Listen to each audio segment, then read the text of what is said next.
Everybody joining me next on the Southeast College Football Report, the debut episode. We're talking Auburn Tigers because they are one of the first SEC teams to start spring practice very early, late February when they got started. But to break it all down, to discuss the Auburn Tigers, I am joined by Taylor Jones. He is the managing editor of the Auburn Wire, part of USA Today. And Taylor, I appreciate you coming on the first episode of the new podcast, and I look forward to talking some Auburn football with you.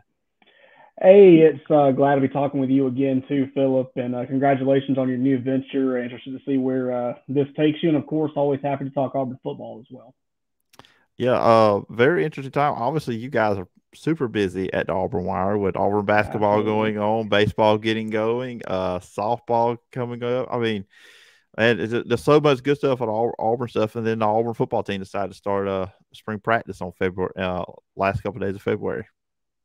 Yeah, it's one of my favorite times of year because it seems like there's always something going on every day, and I know the weather's been really nice for it to be early March. I kind of hope it stays that way, and if it does, then the rest of the year is going to be fantastic. But it's just a one of those hit the ground running moments, and we're happy to be covering it all.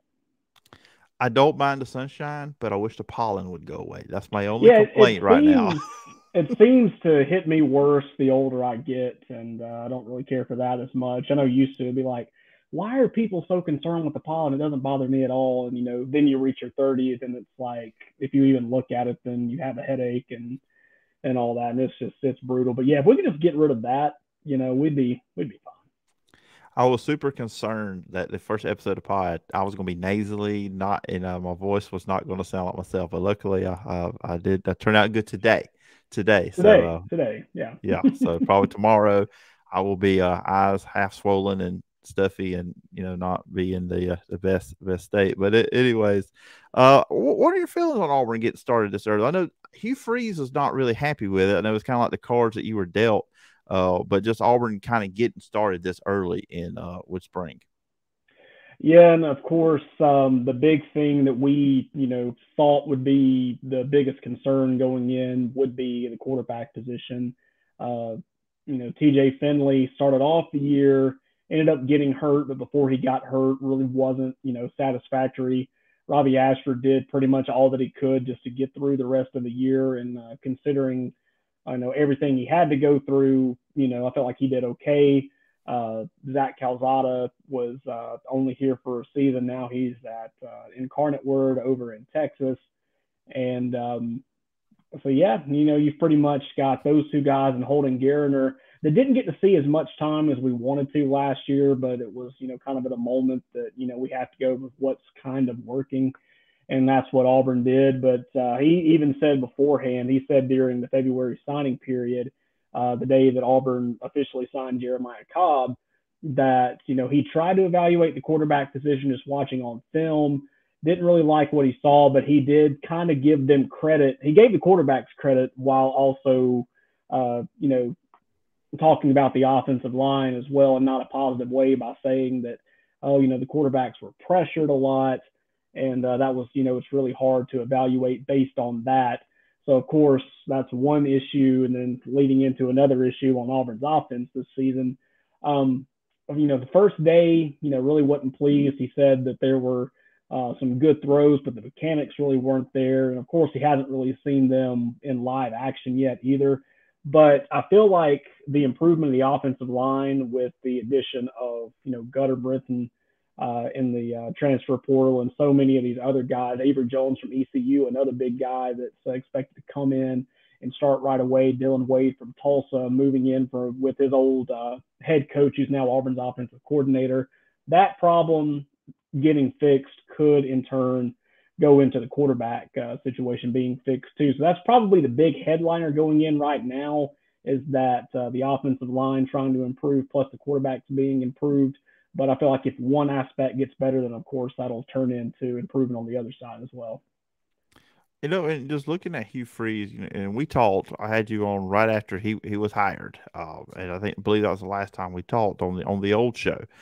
And what he's done so far, recruiting class, 18th overall, 247, the transfer portal number 4 according to them.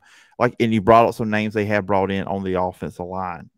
Just from the time he was hired until right before spring practice, what's been your take on just what Hugh Freeze has been able to do with the Auburn football program? I will kind of echo the sentiments of a handful of Auburn fans. It seems like every time that Auburn gets a big commit or signs somebody of value from the transfer portal, it kind of makes you wonder what the old guy has been doing the whole time, because Hugh Freeze is just making it seem so easy. And I don't think it's necessarily a slight on Brian Harsin at all. It's just you get a guy from Idaho, even though he did spend 1 year at Arkansas State, and spent some time at Texas as well. Getting into the SEC, it's a tough business, and if you've already gotten used to that and you've had success, especially recruiting at Ole Miss, then you kind of know what you're looking for, and Hugh Freeze knows Auburn's program as well. So from the recruiting side, I feel like Auburn is going to be okay.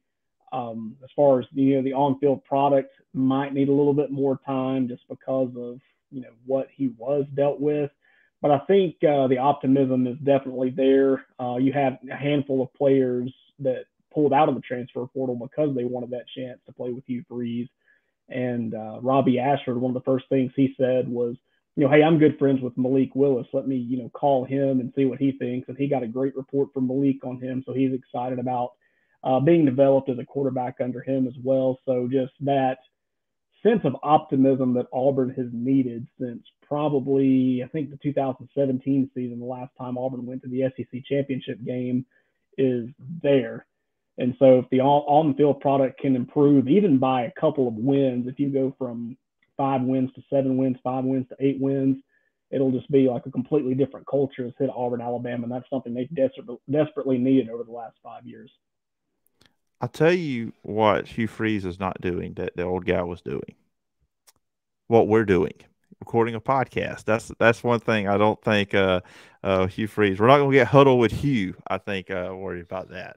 Sorry. You never know. You never know. He may be open to that if some NIL opportunities and recruiting chances will help that out. Maybe he'll get in there. But yeah, that is one of the interesting things that Brian Harsin did that we no longer get to see anymore. So we'll just have to see what Hugh Freeze has up his sleeve as far as media goes. Yeah, I listened to one of those, and one time I don't even think he actually introduced himself as the Auburn head football coach. He just said, "I'm head coach Brian Harsin." I only listened to the first one. I was like, this is not for me. But I do believe which he was like that at press conferences too. There were times where I felt like he didn't want to be there. But anyways, we're moving forward. Auburn is moving forward. Let's leave Idaho Potato Man in the rearview mirror for the Auburn fans out there. Are you kind of surprised though Hugh Freeze is not going to be the one calling the plays, or do you think it's a good idea, like he said, so he can concentrate on the other stuff going on with the football program? Yeah, I feel like that's a vote of confidence with Phillip Montgomery that he has as well. And of course, a lot of recent, a lot of Auburn fans will see what his recent work was, and that was the head coach of Tulsa, where he was ultimately fired. Which, I've been a head coach in high school baseball before. I'd much rather be an assistant than be a head coach. That's no denying that, no shame in that. But before that, he was the offensive coordinator at Baylor. And before you ask, yes, he did coach Robert Griffin III, led him to a Heisman Trophy. Before that, he was at Houston with Art Briles, and he coached Case Keenum. So, when we saw how incredible those offenses were. So having a guy on staff that you could trust to call those plays, I feel like is a great vote of confidence. And I feel like, you'll see the same thing with Ron Roberts as well, too. But the offense is something I'm very excited about. And just being able to, build a program the way that it should be, going out and recruiting, making sure that everybody's developing the way that they need to is incredible. And if you have the opportunity to do that as a head coach, I'd say go for it. And it says a lot about Phillip Montgomery that he trusts him enough that he says, you know what, you've proven yourself. Let's go out there and do it. Let's win some football games. And obviously, kind of going back to the quarterback, they tried to get another quarterback during the time. I mean, there was all this speculation, different quarterbacks coming in. I know Sanders that went to Ole Miss from Oklahoma State. That was one of them that was mentioned among others. Grayson McCall from Coastal Carolina was one you saw stuff online about too as well. But with this offense overall, outside of quarterback, what are you looking for to see the most improvement here during the spring? I mean, because you mentioned offensive line, receivers is obviously a question mark. I think I know I saw Hugh Freeze wants an alpha at that position, and a running back. But for you, outside of quarterback, what are you looking at the most when it comes to the offense? I would like to see an improvement on the offensive line because I obviously feel that if you have even a decent offensive line, then everything else moves the way that you need it to. Quarterbacks have more time to throw. There's more holes opening uh, for your running backs. I mean, just imagine what Tank Bigsby would have done if he had better blocking. Would he have gotten 1,000 yards all 3 years that he was at Auburn instead of just that one? Last season, would he have scored more touchdowns? Would Jarquez Hunter have had more opportunities to get carries as well? You never really know. So offensive line, I'm really looking forward to seeing how well this new group gels because, we mentioned several of those guys earlier. Avery Jones from ECU, Dylan Wade from Tulsa, Gunnar Britton from Western Kentucky were three of the transfers that came in. Then, of course, you think about Tate Johnson as well, who started at center before he injured his elbow last season. I think it was the Missouri game. He injured his elbow, and now he's competing with the starting guard position. So you're going to have a revamped offensive line, and I feel like that's really going to help the offense become better. But I'm also looking forward to receivers as well, too. And you brought up that alpha comment, and when Hugh Freeze said that, he said, well, I've coached DK Metcalf, who's, again, killing it in the NFL. A.J. Brown, again, went to the Super Bowl with the Eagles this year. Laquan Treadwell. And there were just several others that when you think about his offenses, those guys that were on the receiving end of Bo Wallace's passes really, it paid off. And they've got some receivers that really will benefit from that. You've got Camden Brown that's coming back that I'm pretty excited about.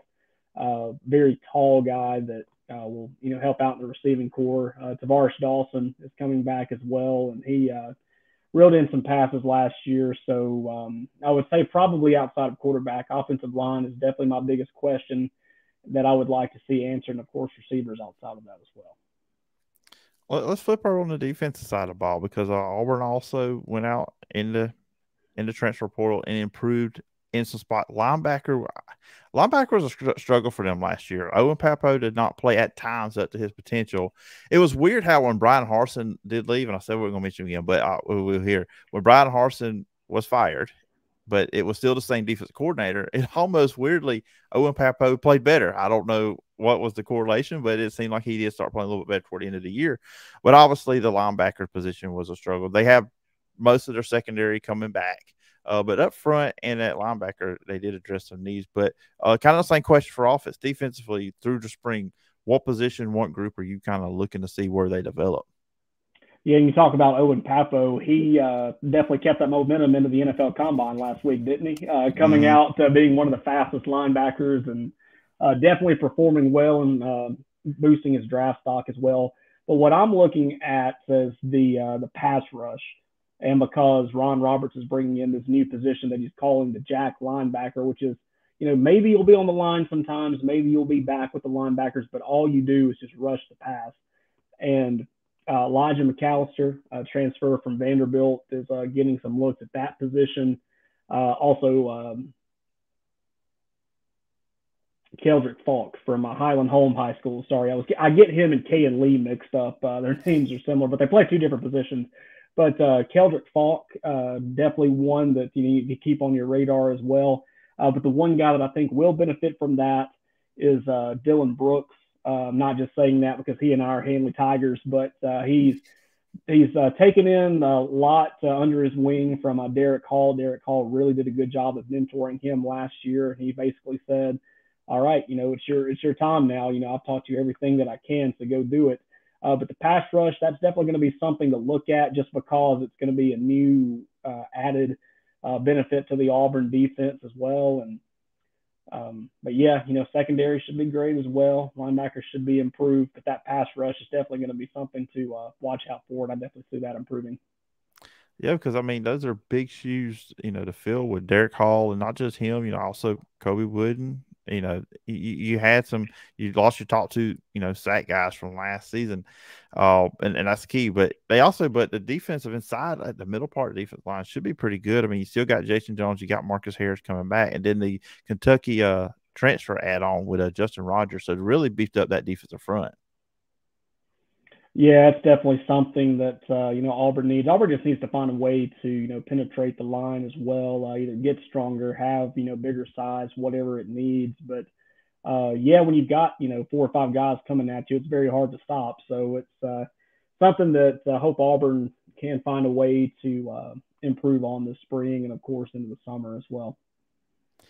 Yeah, and then when we get past the spring, obviously the transfer portal opens back up.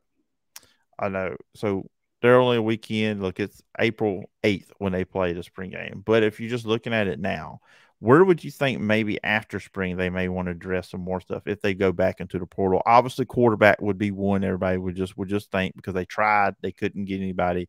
Obviously, we know after spring there's probably going to be a ton of quarterbacks that are probably going to hit the portal after what happens in the spring. But maybe outside of that, do you think there's any other positions they may look at that period in the portal to add on to this roster?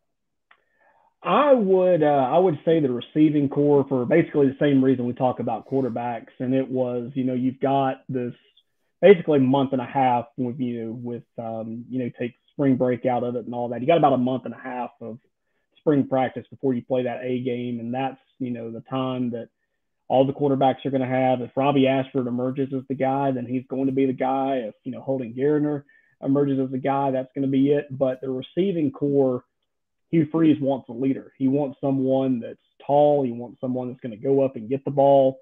Nick Mardner was a great addition to Auburn's receiving room from the transfer portal. They got him out of Cincinnati.